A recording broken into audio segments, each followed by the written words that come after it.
and next door is Luigi's Gentleman's Barbers.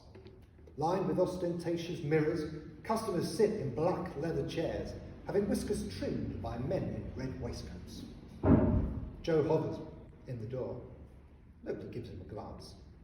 He clears his throat to speak, but a voice to his left says, "I don't think you're quite there yet."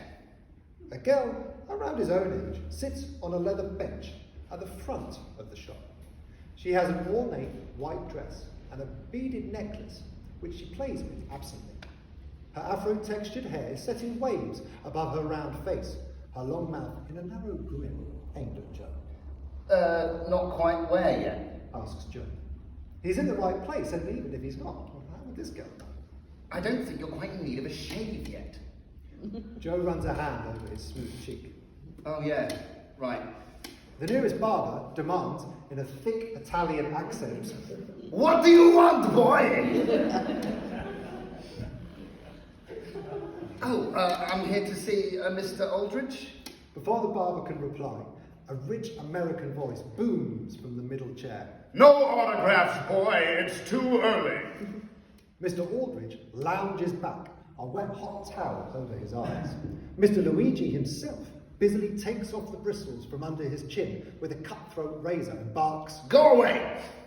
Joe is tempted to do as Mr. Luigi demands, but the girl calls over, Pa, he's got a letter for you. Ah, fan mail. Take it, Amanda. Add it to the pile. You'll need to write replies. Can't disappoint my adoring public. I've already written replies. You just need to sign them. You have? Why didn't you say so? I did. Amanda replies under her breath. You make a splendid assistant, little squirrel. Amanda's shoulders jiggle with pleasure at the praise. She holds out her hand to take the letter until Joe says, I'm not a fan. Mr. Aldridge blasts with outrage. Do my ears deceive me? Amanda cocks her head to one side. Not everyone's a fan, you know. His chuckles reverberate through the floor. Not everyone, no. Just the King of Prussia. Oh, and the Emperor of Austria. Don't forget the Tsar of Russia, says Amanda, joining her dad's laughter. My dear, it is he who cannot forget me.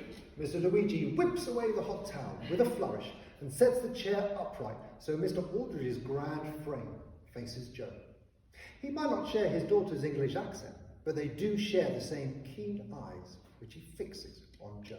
Come, come, make your entrance, young sir. Deliver your words. Joe crosses the shop to the chair. Mr. Aldridge's commanding demeanour makes Joe regress to an awkward little kid as he hands over the letter. I recognize the handwriting of my old friend, Dr. Campbell. He describes you as a young man of good character. Is that a fair assessment, boy? Joe mulls the question, considering saying no, in the hope it might release him from his obligation. But Mr. Aldridge jumps into the silence. Men of few words are the best men. If that's true, Pa, chimes in Amanda. Doesn't that make you the worst? Ira Aldridge leans towards Joe as if they become co-conspirators, saying in a loud stage whisper, How sharper than a serpent's tooth it is to have a thankless child, wouldn't you agree? Yeah, I guess. So?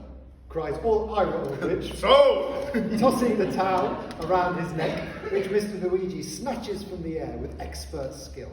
You are to be my assistant. He is? His daughter asks, voice flat. Mr. Aldridge rises to his full height, stretching out his arms expectantly, like he's sitting for a painting of Jesus on the cross. Mr. Luigi whispers in Joe's ear, Jacket, giving Joe a helping nod to the coat rack. Joe hurries over and is about to ask which coat belongs to him when he spots a plush crimson jacket designed to stand out. Joe glances over to Amanda. Her face is tight, but she gives a curt nod. Joe grabs the coat and hurries back to where Mr. Aldridge waits in the same position as if playing musical statues. Joe has to stretch up to hook the sleeves onto his arms. Exhales Mr. Aldridge. I am ready. Mr. Luigi, until tomorrow. The barbershop owner bows. An honour to be of service, Mr. Aldridge. Come, young sir, with me. Rehearsals await. He strides through the shop. His daughter rises, but he walks past without a glance. Joe hurries in his wake, holding the door open for Amanda, who watches her pa's departing back with a scowl. She redirects this at Joe as she walks with slumped shoulders. Mr. Aldridge glances behind himself. Amanda, posture, my dear, and you're graciously relieved from your duties. Amanda straightens up. Until you wear this boy out or fire him, and I'm expected to wait on you hand and foot. My darling, He declares, leaning down and taking her cheeks in both hands. I can't imagine what I, or your ma, or your brother, or sister would do without you to look after for us all. He leans and kisses her forehead, adding with a mischievous grin. You know you're my favorite. Thank you, Pa. She flutters her eyelashes, adding, This would mean a lot more had I not overheard you saying the same thing to Lorana this morning. He winks and rises. I spoke truth then and now. Can I help it if I have an abundant capacity to love? If you want to help, hurry home and write replies to my fan mail, as I don't suppose this young fellow can read and write. I can write, Says Joe indignantly. and I told you I've written replies already. Amanda tells his back. Congratulations. Applauds Mr. Aldridge as he strides across the balcony. Amanda and Joe running to catch him.